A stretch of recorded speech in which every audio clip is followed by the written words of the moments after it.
When I came to London, 2001, food back then was shocking in England. We just lost half our viewership. Thanks for that, Rio. Yeah, brilliant. I think the Royal Ballet principle has got the name value. I think that attracts people. But they weren't teeth, were they, Rio? They were bits of your ankle. So you just had a bit of bone floating around your foot, basically. Yes. Oh, fun. Okay. Yeah. So we're not going to be calling you for choreography anytime soon then. We're not. Welcome back to the Ballet Nights Podcast, the podcast where we bring you closer to the artists and tell you their stories in their own words. My name is Jamiel Devernay-Laurence and I'll be your host. And today's guest is a principal of the Royal Ballet and an international guest star, Ryoichi Hirano. Welcome to the show. Thank you. How are you today? Yeah, good, thank you. Yeah. Excellent.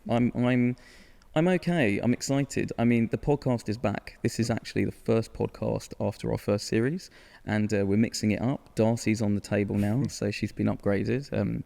More on her later. So for our audience out there at home, we first met in Glasgow. What were you doing up in Glasgow, Scotland? So I was guesting in Scottish Ballet, and I was dancing with Constance. Yes, you were dancing with Constance Devernay-Laurence, a former principal of Scottish Ballet, and my wife. Yes. She's made it into the show in the first segment. Amazing. What were you dancing up there with her? What was it like? So I was dancing miling. Mm-hmm. So a bit of shorter version of miling that Royal Ballet Company does.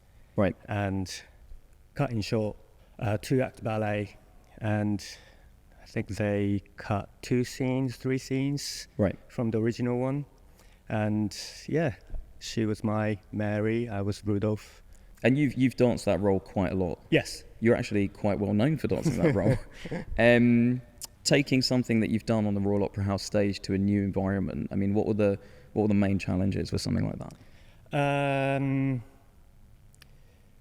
Working with different companies always a challenge, because in different studio environments and, for example, different physio system or gym equipment, maintenance-wise, and everything is different. So it's quite important for you, the gym equipment. It's quite important how you maintain your body, I guess. Yes, of course. I mean, ballet is physical, and you have to look after your body, right? Well, yeah, as I'm finding out now, I basically limped here this morning after a 15-year career of battering the body. I mean, our story really began while you were up in Glasgow. We went for a wonderful meal. It was a restaurant you selected that you really wanted to go to. More on that later, because I know you're a big fan of your fine dining. But you were actually the person that taught me how to kind of cradle a principal experience into Ballet Nights. And for those that don't know, in Ballet Nights 1, you were the very first Royal Ballet headliner performing alongside Melissa Hamilton. For that show, you danced Macmillan's Concerto, the big pas de deux from that. What were some of the feelings you're experiencing in that show, given that it was actually, you probably started performing right here. On the Lantern Studio Theatre stage, which literally on centre there. So what was kind of different about that up-close experience? Especially this space, because it's so dark. And concerto, you need to be really still, and you have to be quite solid, especially male dancer has to be almost like a bar, right? And she's holding on to the bar. I think that's the kind of idea of Kenneth had, is that she's doing the ballet bar work, and he's the bar. Right, so, okay. Yeah. Interesting. And for those at home that are maybe new to ballet by bar, we don't mean the kind of bar that we'll be visiting later. We mean the very literal ballet bar that we use for our training. I mean, growing up, I was always told that the bar was your partner, which, I don't know, I think it's something that can apply. I think the bar also is where we start the class as well, for those that don't know. You're still taking class daily. You're still performing with the Royal Ballet Company. And at Ballet Nights 2, you celebrated quite a big milestone. And we're really proud that you took your first steps on stage as a principal at 40 years old with Ballet Nights. So for that show, you were dancing Macmillan again. It was Elite Syncopations. I don't actually know the name of the character. Which character were you in that? Bathina Waltz. Bathina Waltz, right. Does he have a name? I don't think he has. I think it's the name of the number. Right. Or Julie Lincoln, who often sets that ballet. Is it Donald McCleary, who danced that originally. All I know is that my name was changed to Wayne Sleep. For the time that she was setting that ballet, I was Sleep. So, but you've danced that piece a lot of times. Yeah. And I enjoyed that a lot. Well, you kind of saved the day, didn't you? So, Ballet Nights 1, it's the opening night. You brought the audience to their feet immediately. But we got a call from the Royal Ballet the next day, and they needed you in Don Quixote. And so you unfortunately had to call me and let me know you couldn't perform in the show, and is there anything that could be done? And Rhys Clark, a principal of the Royal Ballet, saved the day there. But in Ballet Nights 2, you made up for it. So you weren't originally scheduled to be in Ballet Nights 2. And with Stephen McRae taking an injury, you jumped in with Elite Syncopations. What was that process like? Because it was quite last minute, right? Yes. No, it was because I have done Elite Syncopations many 6,000 times. Yeah. And I enjoy it as well. And with Constance, we had week of rehearsal time. It was good. She's kind of become an accidental partner for you, because obviously you partnered her while she was a Scottish Ballet, and now you partner her even though she's off being a TV star. Who are the other kind of great partners for you over the last few years? I usually dance with Sarah Lamb. Right. Yes. And I'm working with her at the moment, and I will be doing balancing program in the Opera House as well. Really? Yes. When is that for our audience that want to come and see you? When is that? I haven't gone that far. I think it's in March. It's in March 2025, isn't it, Rio? That's when yes, good. Something like that. Yes, came with all the dates prepared. I mean, I guess that's a really good point, isn't it? You've danced how many years now at the Royal Ballet? So this is my 24th season. So wow. I joined the company as an apprentice 2001. So ever since then, I've been in Royal Ballet. Right. So I guess, knowing when the next shows are, I guess they're coming, and you'll have a great role. If you can go back in your mind to when you first joined the company, I don't think the apprentice program, I don't think that's still here, is it? It's something different now. It's the Ode Jebsen. Still has the Prix de Lausanne apprenticeship. Right. And so how did that work for you? It wasn't great, to be honest. Right. Yeah. Because, still back then, London was expensive city to live, and I only had £650 to live off per month. Per month. Oh, right. Okay. So how were you making that work? Impossible. So you were sort of sleeping on the streets by night and then dancing during the day. So I was the first apprentice of the Royal Ballet. So they didn't have the system. So cool. They didn't know how to treat me or do anything to do with, apprentice. So I got a fee for performances, only just a little bit. And I got the scholarship from Prix de Lausanne, and that was pretty much it. So I was living in a box room, has table, bed, kitchen and fridge and wardrobe. Toilet, shower, it's communal. Well, pretty much £250,000 to buy right now for anyone in this generation. But okay, so I didn't know this at all actually, and we've had some chats about your history, but how did you rise to meet that challenge? Who supported you during that time? Well, my parents. Of course, my parents was the biggest support. That time, and I'm very grateful that my family was supportive and helping me out. But soon after I got the proper contract, full-time contract, then that kind of made my life a little bit easier. So what did it feel like when they finally said to you, you're going to be a full company member?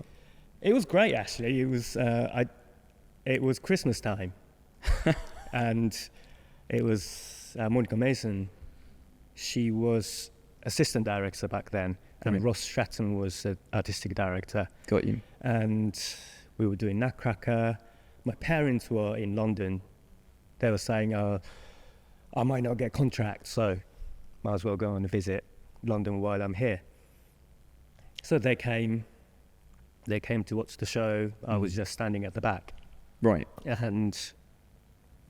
And then one day, while my parents were in London, Monica Mason took me in the studio, one of the studio, and she chatted with me, and she said, and I can give you a full contract next season. And I was like, did I hear that right? Yeah. And I guess what year would that have been? You said 2001, 2002? Yes, started from 2002, September. Okay, well, I mean, obviously this podcast is very unscripted, and I kind of just realised you're probably one of the only people that had 3 different directors at the Royal Ballet. So you had Ross Streatham, as you said, and then into Monica, and then into Kevin O'Hare, the current director. What, obviously 3 very different leadership styles and 3 very different times for you as a dancer. Obviously you did your first major chunk, I would say, with Monica. What do you remember about that?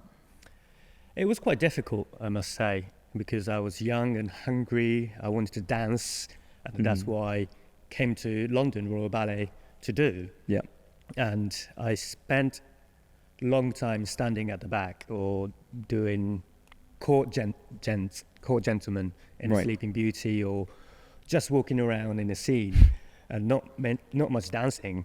Yeah. So I was a little, most of the time I was frustrated. I wanted to do more and more and more. Of course, when you're young, Yeah, and I think you were saying, as I've got to know you, there was an issue with your height, right, as well? Yes. So the Monica was very visual person. Like she had value of how it looks on stage. So example, like if the principal dancer was a short dancer, height wise, then I can't stand next to him because everyone will look at you. I see. Because I'll stand out. And so I was always at the back. So, Royal Ballet back then was quite short company. So that's why most of the time I was called ballet and, not doing any dancing. Right, and a lot of those ballets, I guess, they come with that kind of, for those audience at home that are not as familiar, kind of this hierarchy of height, just on a very basic level, geometrically, maybe some people prefer the tall thing in the middle and then it works its way down to the smallest at the sides, or me in the corner hiding somewhere. But I guess there was almost no excuse then but to start handing you bigger responsibility because you really did stand out. So was it a good problem to have, I guess? Well, I think it was, it wasn't a great thing at the beginning because I was still, young and not experienced enough. And, there are so many other great dancers and artists in the company. Yeah. So, Monica used to say, no, darling, you have to wait, you have to wait for your turn, and which I understand. Yeah. But, I was hungry and I wanted to do more. But to be honest, that time, I never regret. Yeah. I'm glad that I had that time to watch and learn. Like, I was surrounded by amazing artists in Royal Ballet and watching, so many amazing principal dancers and female. Tell us who. Well, of course, Jonathan Cope. Right. Johan Kobuk, Carlos Costa. Sylvie Gem, Darcy Bassel. Sylvie, really? Yes. And Darcy. Yeah. The other Darcy. Yeah. The second Darcy of the Ballet Nights podcast. Alina, Tamara, you name it. Right. And you partnered many of those dancers as well, right? And so it was a great place to watch and learn. And why are they so amazing? Why do they look so amazing? Yeah. There must be something that I can, might not be able to perform on stage, but being in that environment is great opportunity to learn. Yeah. And so I watched a lots of rehearsals, even if you weren't in them. No, unfortunately. I wish I could. I can't walk into the rehearsal in the studio, but yes, but you have those windows, don't you, in the studio? You can, yeah. But it was great time, If I want to do it now, it takes time, I can't, because I'm busy now. So, I can't really have that time, but I did have that time, so which was great. So you think maybe you learn as much from seeing as you did from doing, essentially, as well? Yes. I think there's, just sit back and watch is great thing. Not just doing. Repetition is not the key. It's you have to kind of see it in a different angle sometimes. I mean, one thing I personally regret is that, I was always focused on doing because I didn't feel good enough and I knew I had to train to get better. But now what's happened on the other side is all of a sudden I get to see pretty much everything. And like you said, you just suddenly gain perspective on what you're doing. I think if anything outside of the dancing, it would make me less nervous because I understand what the delivery is. So would you encourage, I guess, younger dancers to go and see more, I guess? Definitely. Because, ballet, of course, is dance, but it's an art. You have to be able to act. You have to know the character. You have to make the story. So you have to be able to almost transform your body into language, and you have to know how it's being done well. Yeah, it's a very exciting way that you talk about this, and I think that for those again who are getting into dance either through Ballet Nights or maybe they're younger students, the way you talk, it comes with such weight because you have danced all these roles. Hello everyone, I hope you're enjoying the Ballet Nights podcast. For tickets to our live shows, seasonal offers and discounts, and to read our exclusive blog releases, you can sign up to the mailing list at balletnights.com. And if you'd like to support the channel, hit the subscribe button and hit the bell icon for notifications. And now, back to the pod. Moving into Kevin's directorship, what have been some of the highlights now? Were you made a principal under Kevin or under? Yes, under Kevin. Right. Okay. So that has to be the highlight of my entire career, and with Kevin as well. And it was great. But already I was guesting that year that I got promoted. Announced promotion was 2016. Right. It was 2015-16 season, and I was guesting in Norwegian Ballet. That season, and Norwegian Ballet actually gave me the lead principal contract. Oh, so you had a conundrum because you finally were offered what you'd been, hoping for. And so, did this come before Kevin gave you the offer, or did this kind of create the offer? Or? Came before the promotion, Royal Ballet promotion, and I was 32. Then, so I was already kind of getting to the, old side of the,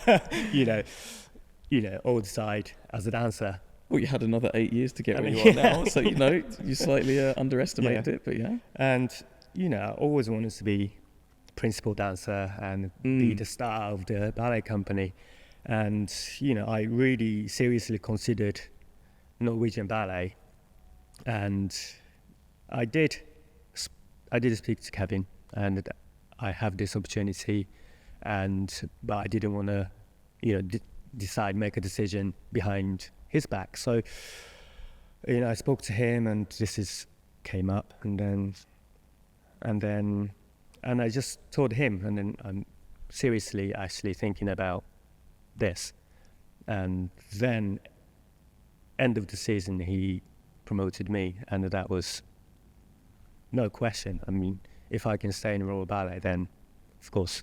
Yeah, and I guess, just to give a moment for Kevin, when I went to the National Dance Awards this year, the Critics' Circle, I couldn't believe there were back-to-back awards for many Royal Ballet dancers, and the way they speak about Kevin, at that time I didn't know him as well, and since getting to know him better, he's such a supportive force for anyone either in the company or even out of the company.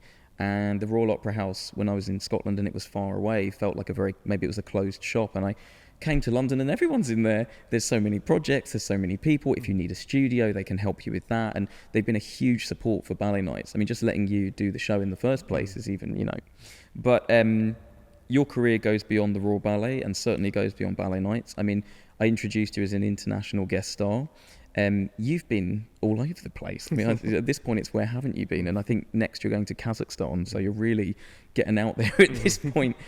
When did this kind of international flavour start? Was it something you were focused on, or did it happen by accident? By accident, really. I think the Royal Ballet principle has got the name value. I think that attracts people, of course. And Royal Ballet always used to tour every year to international tour. So been to Russia, been to Turkey, been to Mexico, Cuba, America, Japan, Korea, Singapore, you name it. You've got all the air miles and all the programs. And then was it because you were there, you then got asked to come and do something extra, or how did that work? It usually works with partner as well.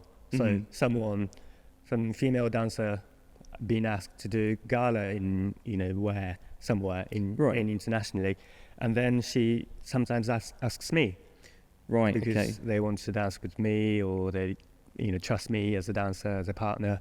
So, and you have repertoire as well, I guess. Yes. What are kind of the big hitters? Well, usually Macmillan is my go-to. Yeah, Macmillan is a beautiful ballet, and I have done so many different Macmillan ballets as well. So I've got lots of Macmillan ballet in my pocket. I mean, you've given us concerto, you've given us elite syncopations. If you could give us another one, when you give us another one, what would you give us next? Manon. Manon, okay. Romeo and Juliet.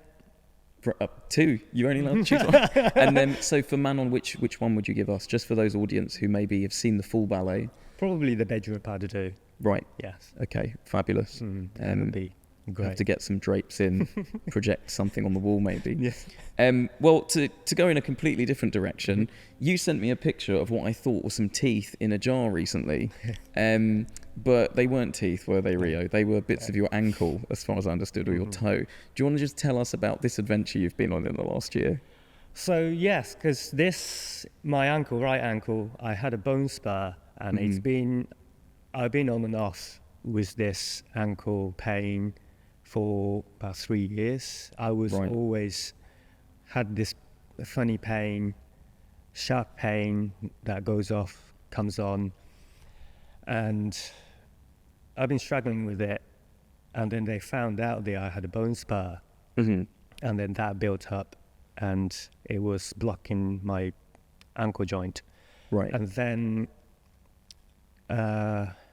last March, they actually, I had a CT scan, and they found that a spur was broke off and floating in the joint. So you just had a bit of bone floating around your foot, basically. Yes. Oh, fun. Okay. Yeah. And I carried on till April. I said after this, I need surgery. And I was supposed to be doing Winter's Tale, and it's Christopher Wheeldon's big ballet, Winter's right? Tale, yeah. And Swan Lake as well. And which version of that would that have been? Royal Ballet production. Royal Ballet, cool. Yeah. But I had to say no, because I couldn't even walk normally, and I had a pain every step. And you've given them, 40 years at this point? No, well, not 40 years. You've given them, 22, 23 years at this point? Right, so you kind of, and you hadn't had any major things before that? Not really. I had MCL, my knee ligament, I torn a little bit. Oh, right. But that was 6 months as well, so it wasn't too bad. So your reliability on your trump card, reliability 9, nearly 10. But you thought it'd be a good idea to send this to everyone. And I remember specifically when I got this, I was sitting down to eat my dinner. And I very promptly was put off my dinner once I found out these things had been on your foot, in your foot. But I think that's a really good segue, because now I want to talk to you about something nothing to do with ballet. Your love of food, your love of cooking, and your love of fine dining and restaurants. So how did this all begin, and where's it gone? It seems pretty serious alongside your career as well. Well, first of all, when I came to London, 2001, I mean, food back then was shocking in England. We just lost half our viewership. Thanks for that, Rio. Yeah, brilliant. Okay. And especially, when it comes to Japanese food. Right, like, okay. They had no knowledge, or they, they were still like sushi, raw fish. No, still, like that. Very trendy now. It's very trendy. Yeah. And so I was hungry. I was young. I was hungry in the stomach. So it's not about the career this time, just literally hungry. Yeah. Okay. And,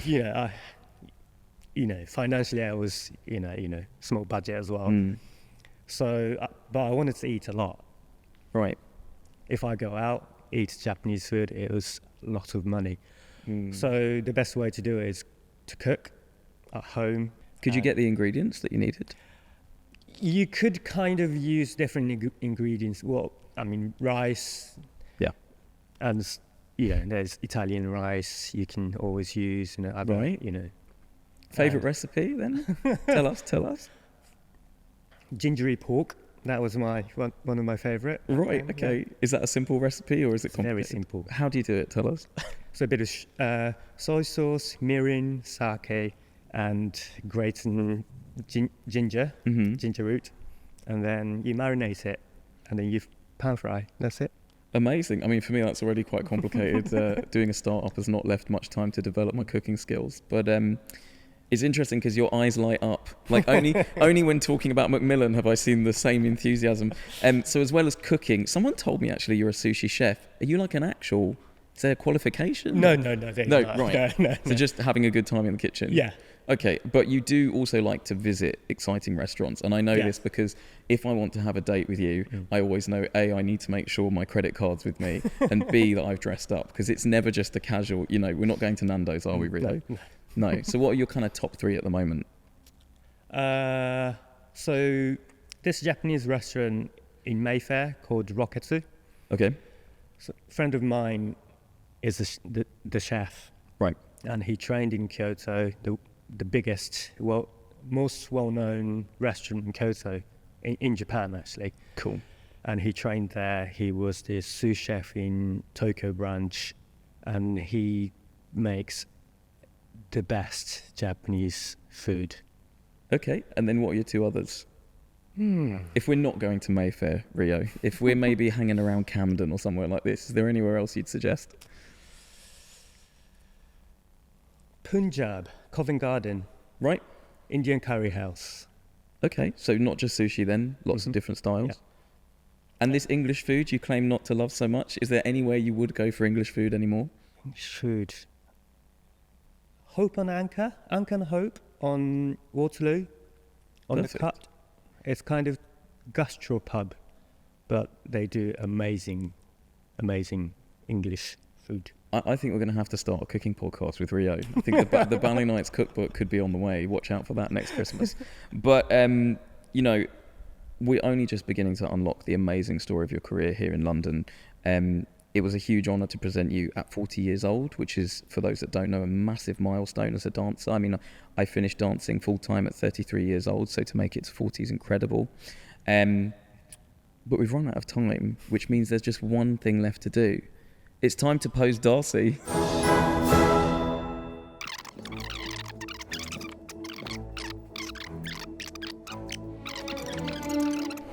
So, Rio, tell us about the position you've chosen and why. I like the kind of rotational body. Right. You went for a simple tonju. Is that a tonju or is it a jeto? Tonju. Tonju, right. Okay, and just a fourth. Yes. Right, just looking out under the arm. Yes. Right, perfect. So we're not going to be calling you for choreography anytime soon then. I was expecting something really adventurous, but I guess, we can find you doing that pose. Yeah, sometimes, less is more. Okay, in the Royal Ballet studio. You'll be performing with the Royal Ballet in March in their Balanchine programme. You'll be performing with the Royal Ballet beyond that. I know you've got an exciting season coming up. And I want to say a massive thank you for coming. The whole Ballet Nights family can't wait to have you back in the show. And that has been the Ballet Nights podcast. Thank you to our listeners at home. Thank you to our live studio audience. And we will see you at the next one.